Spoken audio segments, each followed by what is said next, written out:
যে ভিডিওটি ভারত, বাংলাদেশ, পাকিস্তান ও আরো অনেক কোটি রাষ্ট্রে প্রচুর পরিমাণ ভাইরাল হয়েছে। ইন্দোনেশিয়ার ভাষা বুঝতে না পারায় এই ভিডিওটি নিয়ে নানানজন নানান রকম মন্তব্য করেছে। তবে আজকের এই ভিডিওটি দেখলে আপনি এই ভিডিওর সম্পূর্ণ রহস্য জানতে পারবেন আসলে সেখানে কি ঘটেছিল, জানতে পারবেন এই ঘটনার সম্পূর্ণ সত্যতা। সত্যি ঘটনাটি জানতে অবশ্যই আপনাকে পুরো ভিডিওটি না টেনে দেখতে হবে। তো চলুন ঘটনায় চলে যাওয়া যাক।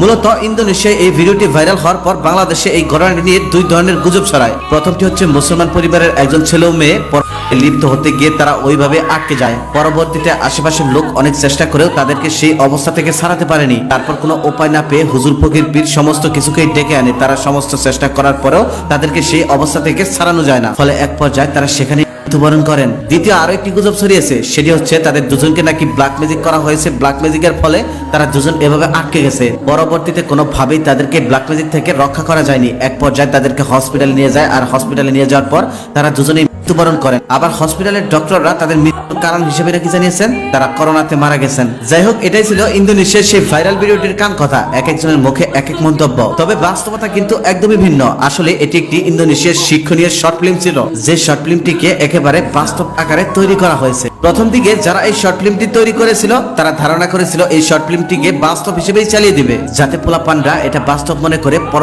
থেকে দূরে থাকে, ভয় পেয়ে যেন আর কেউ প্রক্রিয়ার দিকে পা না বাড়ায়। যাই হোক, পরবর্তীতে এই ভিডিওটি এতটাই ভাইরাল হয়ে পড়ে যার কারণে এই ভিডিওটি যে একটি কাল্পনিক ভিডিও সেটা তারা বলে দিতে বাধ্য হয়। ইন্দোনেশিয়াতে অতিরিক্ত প্রক্রিয়া বেড়ে যাওয়ার কারণে শিক্ষণীয় হিসেবে এই শর্ট ফিল্মটি তৈরি করা হয়েছে। মূলত এই শর্ট ফিল্মটির কাহিনী কিন্তু এটাই, একটি ছেলে ও একটি মেয়ে গাড়ির মধ্যে লিপ্ত হয় ও সেখানে তারা একে অপরের সাথে আটকে যায়। এক পর্যায়ে আশেপাশের সবাই এসে তাদেরকে ধরে বাড়িতে নিয়ে যায়। তারপর বাড়িতে নিয়ে যাওয়ার পর হুজুর ফকির এনে তাদেরকে অনেক চেষ্টা করেও সেখান থেকে ছাড়ানো যায় না। তারপর সেখান থেকে হসপিটালে নেওয়ার পর তারা দুজনেই মৃত্যুবরণ করেন। মূলত এই ভিডিওটি এভাবেই তৈরি করেছেন তারা। তবে এই ভিডিওটি যে কাল্পনিক এটা বুঝতে না পেরে ঝড়ের গতিতে এই ভিডিওটি ভাইরাল হয়ে পড়ে। আর ইন্দোনেশিয়ার ভাষা সবাই না বুঝতে পারার কারণে আসল সত্যতা জানতে একটু দেরি হয়ে যায়।